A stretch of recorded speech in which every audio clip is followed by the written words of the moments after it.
let's get into this 5 things you need to know about the Bible. And if you all have any comments or disagreements, please put your comments in the comments section. We'd love to hear them, because these are things that we're talking about that have been hidden from us with religion.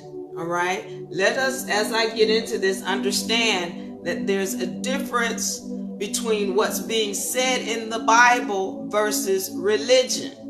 There is a difference between what's being stated in the Bible versus religion. I had this post up and it stated that the Bible is not the perfect word of God.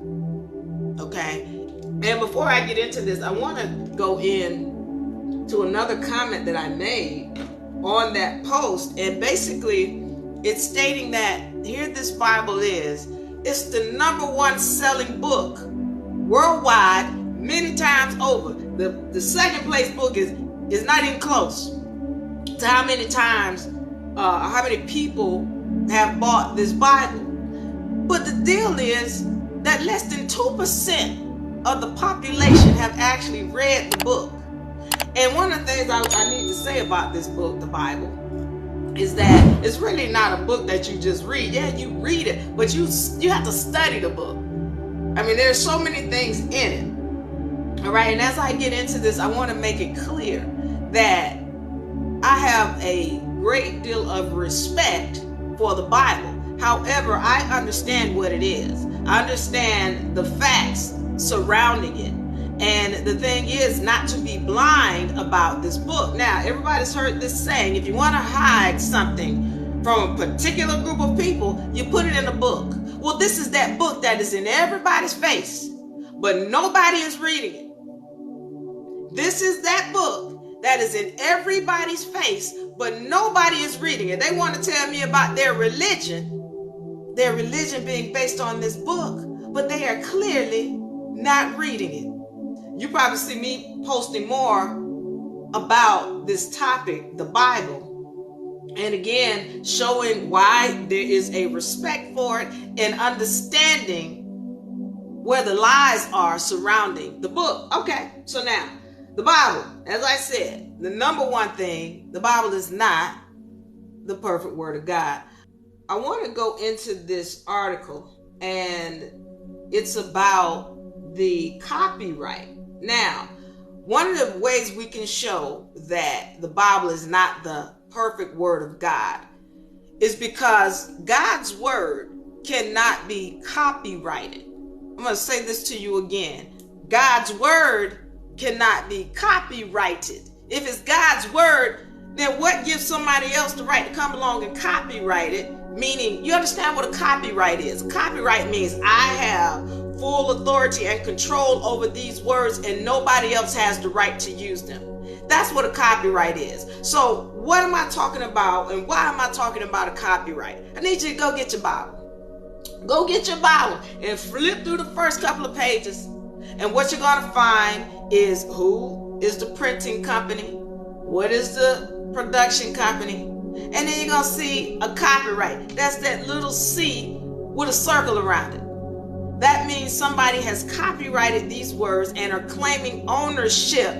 They are claiming ownership of the words. So the issue with having a Bible that has a copyright where somebody is claiming ownership of the words, that's telling you that's not God's word. Because can't nobody claim ownership of God's word. So let's be clear about this. And we're going to go through some specific examples to show you how somebody has copyrighted words. And you got to understand why they're not God's words, because you can't copyright something that is of God. It belongs to everybody. All right. But then when you put a copyright on it, what you have said is, these words are my story. Now you can change it. It's the same way on YouTube and Facebook and all these other platforms, where if you take a video and you change it, you put your vocals over it, or you put some you change it and you put some graphics or you flip the graphics, well, that becomes your property then. Now they can't copyright claim it. All right, understand this. So if you got a Bible here where somebody is claiming ownership of these words, well, then what you've got is words that belong to somebody else, and that can't be of God. That can't be God's word, because it's their word. That's what the copyright says. Are we understanding? If you don't understand this, put a comment in the comment section. If you don't understand this, put a comment in the comment section. Let me know what it is about this topic that you're not understanding and why you're not understanding. This can't be the perfect word of God if somebody has copyrighted it. All right, think about copyrights. Let me read this quote. So here's the deal. Let's talk about why this copyright scripture and what goes on in accordance with the copyright laws. Now, if you're not allowed to use any of the scriptures in any manner you desire in this copyrighted Bible. If you quote from one of these versions, you must give credit to the copyright holder, and that's whoever it is. Back when it says that little C, all rights reserved, you got to give credit to them before you quote the Bible. So whether it's used in writing, public speaking, preaching, or other usage, no one is allowed to use more than 500 words of the text without obtaining written permission from the copyright holder. How you telling me that's of God? I got to get permission from a man to speak some words that are of God? So once again, I say to you, the Bible is not the perfect word of God. And if you're still under that notion, I'm going to suggest that you wake up. Now, if you have any disagreements, put them in the comment section. Let's talk about it. If you have any comments, put it in the comment section. Let's talk about it. All right. So we're understanding, first of all, this is these books that have copyrights in them. The little C with the circle around it, that means it's copyrighted.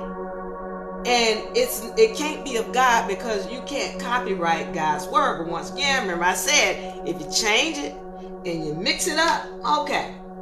So we get these people who put these comments up. Let me read this quote from questions.com. And it says, it is God's intent that we know and understand these things because our lives are eternally destinies dependent upon them. It is therefore unthinkable that God would allow some of this virtual information to be lost in any way. The Bible is complete, this person says, in order that we read and understand it. It might also be complete and equipped for every work of God. This person goes on to say, this was a quote from somebody who's claiming that the Bible is the perfect word of God. But let me read these quotes from the Bible, because it talks about things being removed from the Bible, and if they are removed, what this means about the Bible for those of y'all who are shaking, because I'm getting ready to shake your foundation. Those of y'all who are still believing that this book is the perfect word of God, and this is not a diss. Remember, I do have a respect for this book. I'm going to tell you why and how to use it to uplift yourself. Don't just be ignorant about it, because then you're going to keep getting stepped on. But I'm going to show you how to use it and why these things is what you should know about this book. So in this Bible, it says, this is Revelations 22, verse 18 through 19.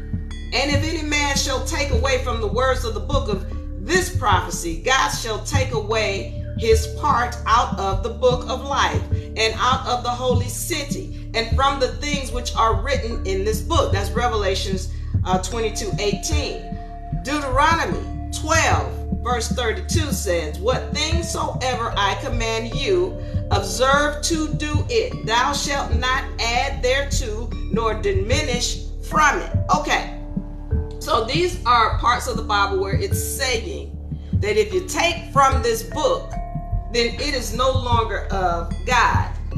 So we've read 2 verses where it's saying if you're removing anything from this book, then it is no longer of God. I just read 2 verses here where in this Bible it's saying if you remove anything from this book, then it is no longer of God. All right, so somebody read your Bible and tell me if you see the name of God. Because those of us who've done any kind of studying, we know that God has a name. Or originally in the original Bibles, God had a name. And some of us know that name to be Yahweh. Or some is YWHW or YHW or Yahweh. But you're not finding that name in the Bible. Why has God's name been removed from the Bible? And how do you tell me it is of God when somebody took God's name out of the book? How do you tell me somebody has gone and removed God's name from the book and it still be the perfect word of God? So as I said, there are things in this Bible that have been changed, that have been redacted, and we're going to go through this. And again, I say to you, for those of y'all who are just joining, and if you got any comments or questions, put it in the comment section, because I say to you, this Bible is not the perfect word of God. And I've shown you proof, but I'm going to keep going. This is topic number 1.